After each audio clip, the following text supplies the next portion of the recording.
My name is Margaret Ellis, and for most of my 71 years, I believed the greatest measure of a mother's love was how much she could give without ever asking for anything in return. I was wrong. It started snowing the afternoon of December 24th, the kind of gentle, fat flakes that make Texas look like a Christmas card, even though we rarely get a white one. I drove my old Honda Civic from my small brick house in Round Rock to my daughter Lauren's place in Westlake Hills, the fancy part of Austin, where the houses have names instead of numbers, and the driveways are longer than my entire yard. In the back seat were the gifts I'd spent months planning and saving for. A custom-built oak bookshelf for my 14-year-old grandson Ethan. He'd started collecting first-edition fantasy novels.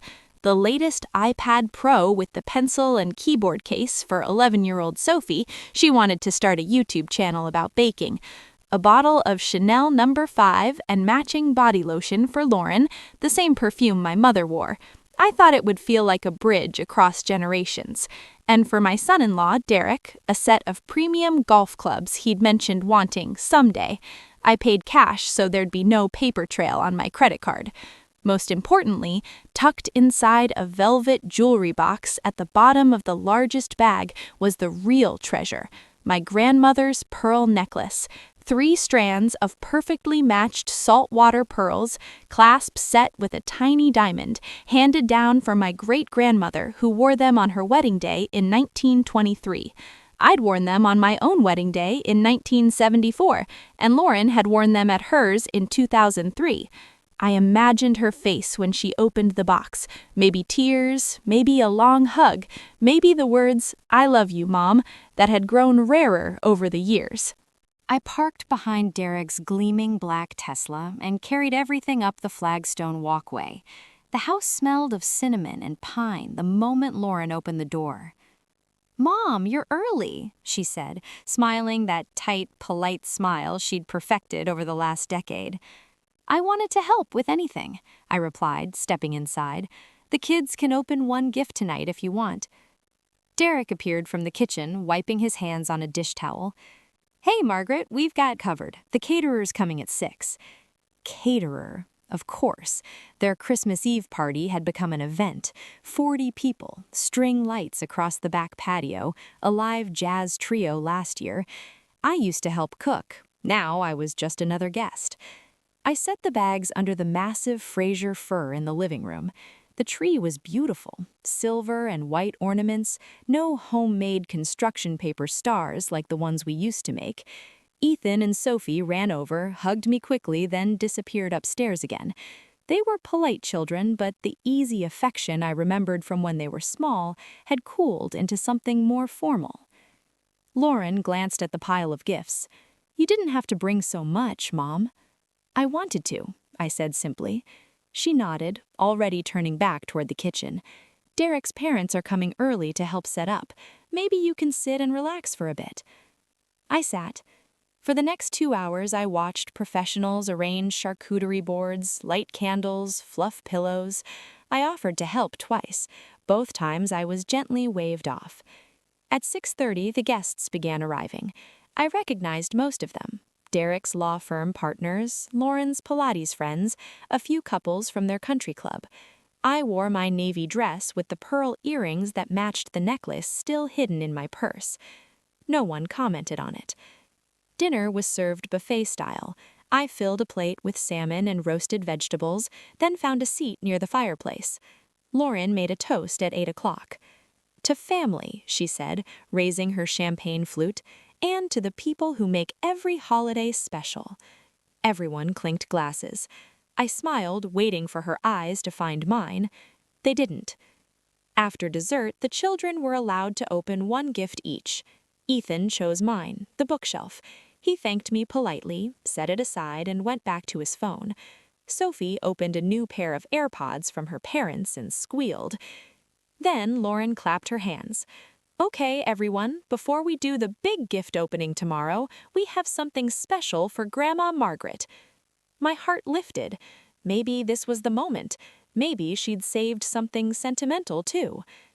Derek walked over with a large red envelope tied with gold ribbon. He handed it to me with a grin that didn't reach his eyes.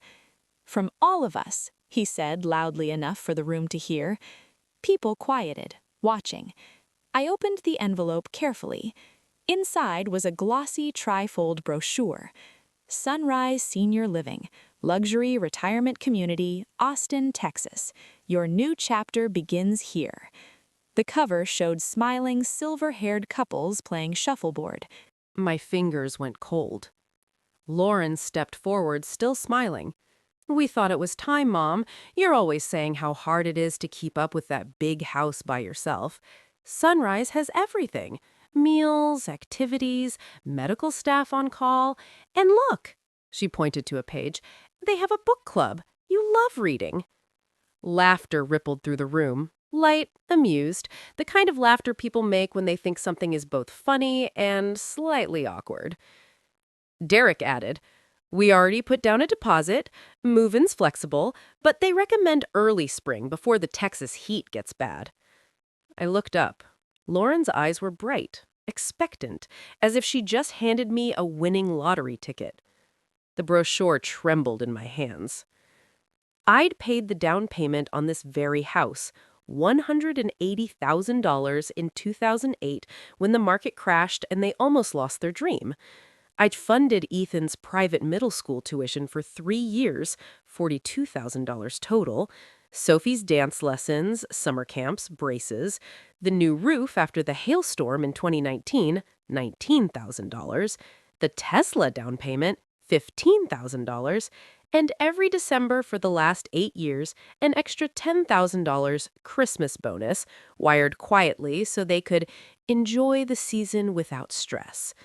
They thought the money came from my teacher's pension and Social Security. They had no idea about the books. In 1986, when Lauren was 10 and money was tight after my divorce, I wrote a series of children's stories about a brave little mouse named Pippa who lived in the walls of an old library and helped lost books find their readers again. I sent the first manuscript to 12 publishers, 11 rejections. The 12th offered a $3,500 advance. I took it. Over the next 12 years, I wrote 7 more Pippa books. They became quiet bestsellers, steady sellers in school libraries, book fairs, pediatric waiting rooms. By 2001, the royalties were enough to pay off my house. By 2010, they were 6 figures a year. I never told anyone, not my ex-husband, not Lauren, not even my closest friends. I kept living modestly, same house, same car, same clothes, because I wanted Lauren to learn independence. Instead, she learned to expect. I closed the brochure. The room was still watching, waiting for my grateful tears or delighted surprise. I stood up slowly. "Thank you," I said. My voice was calm, almost gentle.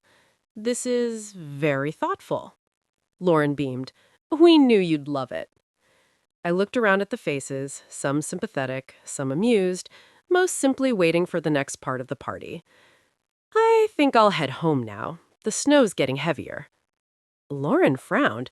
"Already? You just got here." "I know. Merry Christmas, everyone."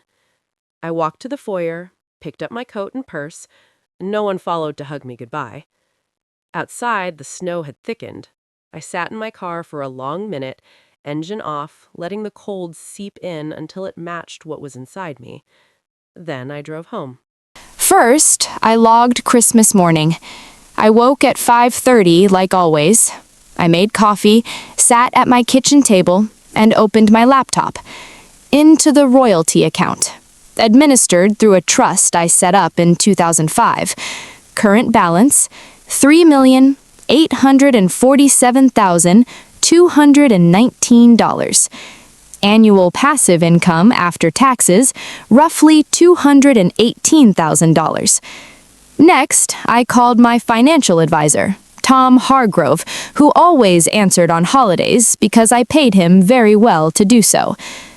"Margaret, everything okay?" "I need to make some changes, Tom.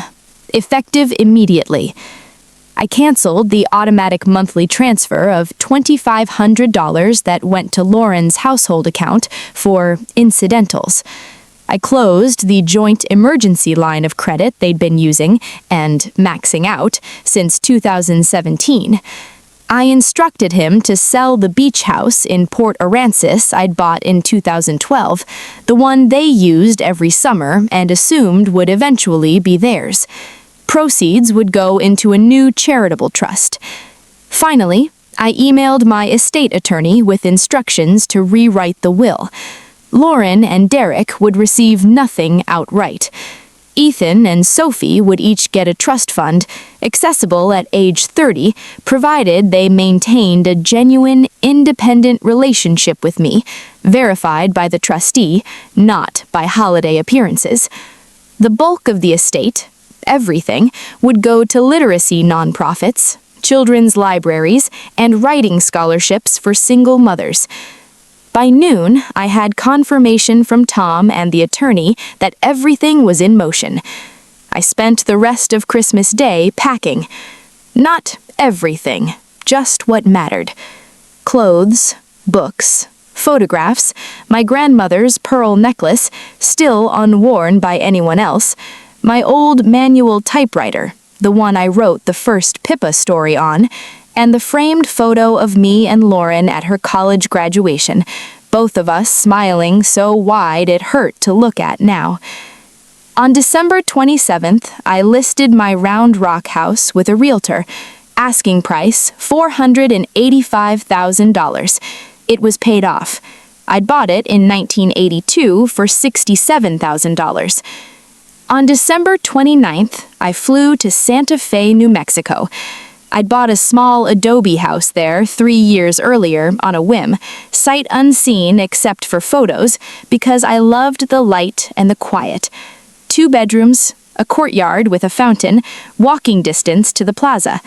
I rented it out on Airbnb, never told Lauren. The last tenant moved out in November. I arrived just after sunset. The sky was the color of turquoise and rose. I unlocked the front door with the key the property manager had left in a lockbox. Inside smelled of piñon pine and clean adobe. I turned on the lights, set my suitcase down, and cried for the first time since the party. Not loud sobs, quiet, steady tears.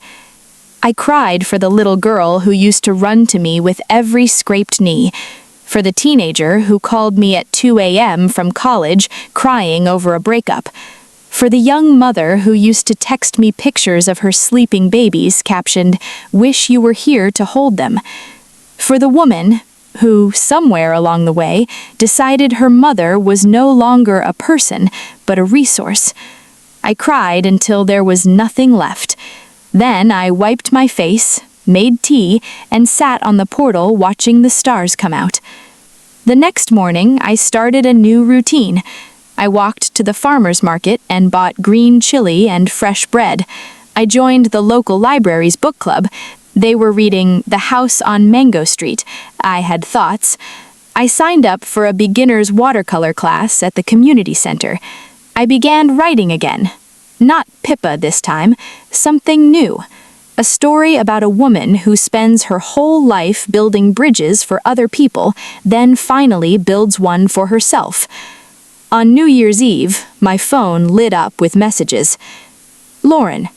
Mom, where are you? Your house is empty. Realtor said you're selling? Derek. Call us. We need to talk about the account. There's been some kind of mistake. Lauren again. The kids are asking for you. Please just tell us what's going on. Ethan. Rare text from him. Grandma, are you okay? Mom's freaking out. I read every message. Then I turned the phone off. I didn't turn it back on for 3 weeks. When I finally did, I sent a group text. I'm safe. I'm happy. I've made some changes. The financial support is over. The house in Round Rock is sold, proceeds going to charity. My will has been updated. If you ever want a relationship, not transactions, not holiday photos, but real time together, My door is open, but it will be on honest terms. Love always, Mom/Grandma Margaret. P.S. The pearls are still waiting for someone who understands what they mean. I attached one photo. Me standing in my Santa Fe courtyard, wearing the pearl necklace, smiling at the camera. The light was golden. My hair was loose. I looked 71 and completely alive. The replies came fast. Lauren, this is insane. You can't just disappear. Derek, we need to discuss the money. This affects the kids' future. Lauren, you're being dramatic. Come home. We'll talk. I didn't answer. Over the next months, the messages slowed, then stopped. In April, I received a certified letter from Lauren's attorney asking for documentation of the trust changes and any outstanding obligations. I forwarded it to my own attorney with one note: handle. In June, Ethan sent a private text. Grandma, I read the first Pippa book at the library. There's a dedication for Elle, who taught me stories matter. Is that Mom? I miss you. Not the presents. You. Can I visit this summer? Alone? I cried again. This time, happy tears. I wrote back, yes, sweetheart. Doors always open for you. He came for 2 weeks in July. We hiked Bandelier, made green chili stew, read books on the portal until midnight. He asked questions. I answered honestly. He left with a signed first edition Pippa book, one of only 50 author copies I'd kept, and a promise to call every Sunday. Sophie texted occasionally, short, awkward messages at first, then longer ones about school, friends, anxiety. I listened. No money, no fixes, just listening. Lauren and Derek never visited. They sold the Tesla that next fall, moved to a smaller house in 2027. I heard these things through mutual acquaintances. I didn't ask. I kept writing. The new book, my first adult novel, was published in 2028. It sold modestly, but the reviews called it quietly devastating and a love letter to second chances. I dedicated it to the mothers who gave everything and the daughters who one day learn what everything really means. Last Christmas, 2025, I hosted a small gathering in Santa Fe. Ethan and Sophie flew in. A few new friends from book club and watercolor class came. We ate tamales, lit farolitos in the courtyard, told stories. At midnight, I stepped outside alone and looked up at the same stars I'd seen the night I arrived. I touched the pearls at my throat. They felt warm, and for the first time in decades, the weight around my neck wasn't sacrifice. It was mine. All mine.